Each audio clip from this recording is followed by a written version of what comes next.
Assalamualaikum sahabat yang budiman.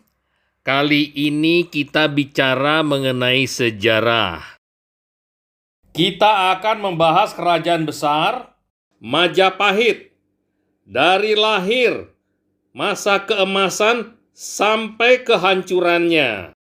Mulai sesi ini kita akan membahas raja-raja kerajaan Majapahit. Kita mulai dengan Raja Kertarajasa Jayawardhana. Kerajaan Majapahit dalam sejarah sudah banyak disebutkan bahwa kerajaan ini merupakan sebuah kerajaan terbesar di Nusantara yang dipimpin oleh berbagai raja dengan segala permasalahannya.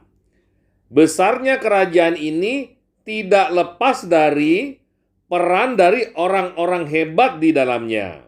Namun, dari kejayaan kerajaan ini terdapat berbagai masalah di dalamnya. Banyaknya pertumpahan darah akibat perebutan kekuasaan yang mengakibatkan perang saudara yang berkepanjangan. Kondisi ini mengakibatkan kerugian yang banyak bagi kerajaan Majapahit.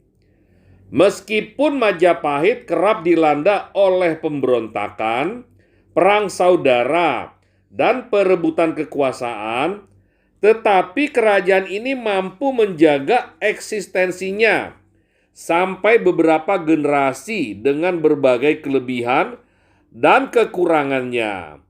Berikut ini akan dipaparkan beberapa raja-raja yang pernah berkuasa di kerajaan Majapahit dan kisah-kisah mengenai cara memperoleh kekuasaannya. Yang pertama adalah Kertarajasa Jayawardhana. Hidup dari tahun 1294 sampai 1309 Masehi. Kertarajasa Jayawardhana atau lebih terkenal dengan sebutan Raden Wijaya, wafat tahun 1309 Masehi, merupakan sosok yang paling berjasa dalam kerajaan Majapahit. Beliau merupakan pendiri kerajaan Majapahit sekaligus menjadi raja pertama di kerajaan yang sangat kesohor itu. Ia diperkirakan memerintah antara tahun 1293 sampai 1309 Masehi dan bergelar Prabu Kertarajasa Jayawardhana atau lengkapnya Nararya Sanggrama Wijaya Sri Maharaja Kertarajasa Jayawardhana.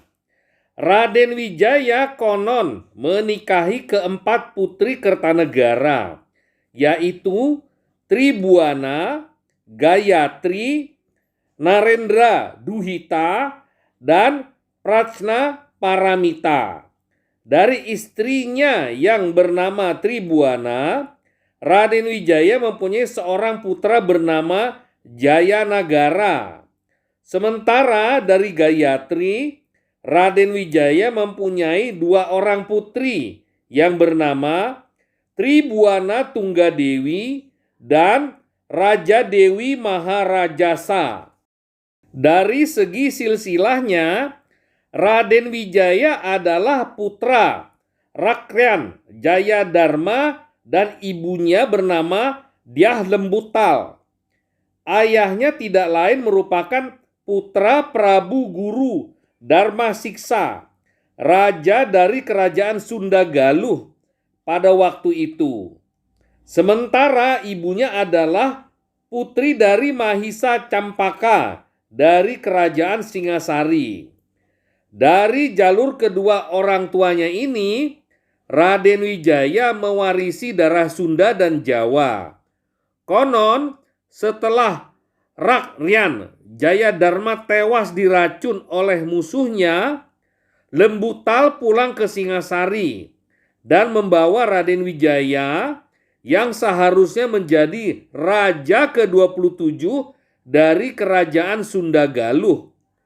Sebagaimana sudah disinggung pada bab sebelumnya bahwa berdirinya kerajaan Majapahit tidak lepas dari pergolakan politik dan kekuasaan yang terjadi di kerajaan Singasari. Dalam bukunya Kamil Hamid Baidawi yang berjudul Sejarah dan Kisah Kudeta Majapahit tahun 2022 disebutkan bahwa ketika tentara Mongol menyerang kerajaan Jayakatwang dan berhasil mengalahkan dan menawannya, isi puri yang terdapat permaisuri dan putri-putri kerajaan telah dibawa ke Majapahit oleh Raden Wijaya. Hal itu membuat tentara Mongol berusaha memburu tentara Raden Wijaya dan bermaksud mengambil para putri itu semuanya. Namun, mereka kemudian mendapatkan perlawanan dari tentara Raden Wijaya dan sebagian besar dapat dikalahkan. Sementara sisanya ada yang berhasil meloloskan diri, membawa serta Jayakatwang sebagai tawanan, meskipun kemudian mereka membunuh Jayakatwang beserta patihnya. Setelah berhasil mengalahkan Jayakatwang, mengalahkan tentara Mongol, dan menguasai seluruh isi puri kerajaan Jayakatwang, Raden Wijaya kemudian dinobatkan sebagai raja baru di Majapahit yang menguasai seluruh kawasan di Jawa Timur. Di bawah kepemimpinan Raden Wijaya, kerajaan Majapahit yang baru berdiri itu semakin lama semakin maju dan berkembang pesat. Ia menjadi kerajaan besar yang memiliki pengaruh luar biasa di seluruh Nusantara.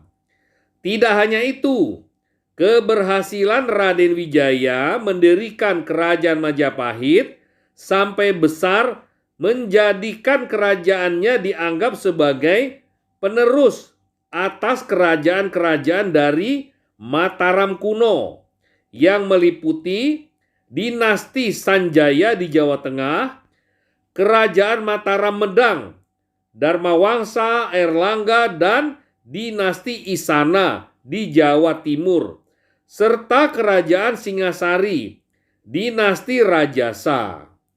Setelah berdirinya kerajaan Majapahit ini, maka seluruh bekas kerajaan Copo atau dinasti Sailendra di Pulau Jawa tidak lagi identik dengan kerajaan Kahuripan atau Dharmawangsa, Airlangga, dinasti Isana, dan Singasari, tetapi berubah dan menjadi identik dengan kerajaan Majapahit. Sampai di sini dulu sahabat, video selanjutnya mengenai Raja Jayanegara penerus Raden Wijaya. Jangan lupa di subscribe. Terima kasih.